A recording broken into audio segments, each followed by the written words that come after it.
সাথে বৈষম্য করছে। আবার আমরা আন্দোলন সংগ্রাম করলাম, যদি মুসলমানদের জন্য একটা আলাদা কান্ট্রি করতে পারি তাহলে বৈষম্য দূর হয়ে যাবে। এই মুসলমানদের আন্দোলনের কারণে 47-এ পাকিস্তান নামে একটা দেশ আমরা স্বাধীন করেছিলাম মানুষের শান্তির জন্য, মুক্তির জন্য। কিন্তু আমরা কি দেখলাম? পশ্চিম পাকিস্তানের লোক পূর্ব পাকিস্তানের মানুষের সাথে বৈষম্য করছে, তাদের অধিকার বাস্তবায়ন করে না। আমরা বৈষম্য দূর করার জন্য একত্রে আন্দোলন করে বাংলাদেশ নামে একটা ভূখণ্ড আমরা সৃষ্টি করেছিলাম। ভেবেছিলাম আর বৈষম্য থাকবে না, মানুষ শান্তি পাবে, মুক্তি পাবে। সেই স্বাধীনতার স্লোগান কি ছিল? সাম্য, মানবিক মর্যাদা, সামাজিক ন্যায় বিচার। সাম্য, মানবিক মর্যাদা, সামাজিক ন্যায় বিচার প্রতিষ্ঠা করার জন্য আন্দোলন করেছিলাম, সংগ্রাম করেছিলাম। কিন্তু আমরা কি দেখলাম? পার্শ্ববর্তী ভারত আমাদের উপরে কর্তৃত্ব করছে, তাদের আইন চাপিয়ে দিচ্ছে। শুধু কি আইন?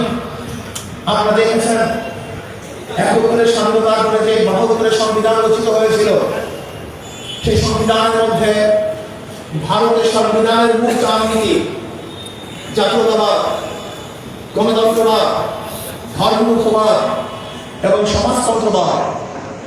ভারতের সংবিধানের মূল চার নীতি আমাদের 72 সংবিধানে চাপিয়ে দেওয়া হয়েছে। স্বাধীন হয়েছে 71-এ, সংবিধান রচনা হয়েছে 72-এ। আজকে কিছু মূর্খ লোকেরা বলে যে 72-এর সংবিধান নাকি স্বাধীনতার উৎস ছিল। কি ব্যাকুল! স্বাধীনতার উৎস ছিল কি? সাম্য, মানবিক মর্যাদা, সামাজিক ন্যায় বিচার। শুধু কি তাই? ভারতের সেই সরকার আমাদের দেশের জাতীয় সঙ্গীত আমাদের দেশের কোনো মানুষই দিতে পারে নেই। আজকে আমাদের জাতীয় সঙ্গীতের যে রচয়িতা, সে আমাদের দেশের নাগরিক নয়, অন্য দেশের নাগরিক। এটাও জোর করে ভারত আমাদেরকে চাপিয়ে দিয়েছিল। ভেবেছিলাম আমাদের সাম্যতা রাখতে হবে, মানবিক মর্যাদা প্রতিষ্ঠা হবে, সামাজিক ন্যায় বিচার প্রতিষ্ঠা হবে, মানুষের বাক শক্তির অধিকার পাবে, যেখানে সমস্ত মানুষ স্বাধীন থাকবে। বৈষম্য থাকবে না ঋষিদের মধ্যে, বৈষম্য থাকবে না কামারদের মধ্যে, বৈষম্য থাকবে না ছেলেদের মধ্যে, বৈষম্য থাকবে না তাঁতিদের মধ্যে, বৈষম্য থাকবে না পুরুষের মধ্যে, বৈষম্য দূর হবে মহিলাদের মধ্যে। যেখানে বৈষম্য থাকবে মুসলমানদের মধ্যে, খ্রিস্টানদের মধ্যে, ইয়াহুদিদের মধ্যে। বাংলাদেশের প্রত্যেক নাগরিক বাংলাদেশের জন্মের হিসেবে সমান অধিকার ভোগ করবে, তারা শান্তিতে বসবাস করবে, বাক শক্তির অধিকার থাকবে, আমাদের মা বোনের ইজ্জত এবং আগ্রহের অধিকার নিয়ে তারা বসবাস করবে। কিন্তু আমরা কি দেখলাম? আজকে 71 থেকে 2024 পর্যন্ত 53 বছর ধরে ক্ষমতায় ছিল, তারা বৈষম্য দূর করতে পারে নাই, মানুষের অধিকার প্রতিষ্ঠা করতে পারে নাই, ক্ষুধার্ত মানুষের ক্ষুধা নিবারণ করতে পারে নাই, বস্ত্রহীনকে বস্ত্রের ব্যবস্থা করতে পারে নাই, চিকিৎসক মানুষকে চিকিৎসা ব্যবস্থা করতে পারে নাই, যারা খোলা আকাশে নিচে ঘুমায় তাদেরকে সুন্দর বাসস্থানের ব্যবস্থা করতে পারে নাই। আজ হাজারো বাংলাদেশের নাগরিক যারা গরিব, মেধাবী, কিন্তু অর্থের কারণে উচ্চশিক্ষায় শিক্ষিত হতে পারছে না।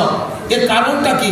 যারা ক্ষমতায় ছিল তারা এই জাতি, এই গোষ্ঠী, এই দেশ নিয়ে চিন্তা করে নাই, তারা দল এবং ব্যক্তিগত দিকে চিন্তা করেছে। মানুষের ভাগ্যের পরিবর্তন হয়নি। আমরা কি করলাম? এই বৈষম্য দূর করার জন্য 2024 5 আগস্ট আন্দোলনের ভিত্তিতে ফ্যাসিস্টকে হটিয়ে চিন্তা করেছিলাম এবার মানুষ বৈষম্যহীন এক দেশ পাবে, যেটা বৈষম্য থাকবে না, মানুষের অধিকার প্রতিষ্ঠিত হবে, জুলুম থাকবে না, চাঁদাবাজ থাকবে না, দুর্নীতি থাকবে না, ঘুষ থাকবে না, মিথ্যা মামলা থাকবে না, মানুষ শান্তিতে বসবাস করবে। কিন্তু আমরা কি দেখলাম? 5 আগস্টের পরে আবারও সেই বৈষম্য, আবারও চাঁদাবাজি, আবারও দুর্নীতি, আবারও দখলদারি। দেখেন বরিশাল আমাদের মডেল থানার মধ্যেও, আমাদের সদর থানার মধ্যেও হাজারো মিথ্যা মামলার পাহাড় হয়ে গেছে। মানুষ শান্তিতে নেই। মুক্তি পায়নি। এর কারণ হলো এই দেশ পরিবর্তন, দল পরিবর্তন এবং নেতা পরিবর্তনের মাধ্যমেই মানুষের শান্তি আসতে পারে না। শুধু চাঁদার চেহারা পরিবর্তন হয়েছে, চাঁদার পরিবর্তন হয়নি। দুর্নীতির হাত পরিবর্তন হয়েছে, দুর্নীতি বন্ধ হয়নি। এতদিন চাঁদা তালাশ করছে লেন্টু, এখন চাঁদা নয় ফেন্টু। দুর্নীতি করছে কেন্টু, এখন দুর্নীতি করে মিন্টু। শুধু ব্যক্তি পরিবর্তন। আমি চ্যালেঞ্জ দিয়ে বললাম 1000 বার দল পরিবর্তন করবেন, 5000 বার নেতা পরিবর্তন করবেন। আপনারা সবুজ বাংলা দেখবেন, স্বর্ণের বাংলা দেখবেন, আপনারা ডিজিটাল বাংলা দেখবেন, আমরা নতুন বাংলা দেখবেন, স্মার্ট বাংলা দেখবেন, ভাগ্য পরিবর্তন দেখবেন। কোনদিন না। এর মূল কারণ বলে গেছেন আমাদের শায়খ মোর্শেদ ভারত মার্কেট। তিনি কি বলেছেন? বন্ধ করা যায় না,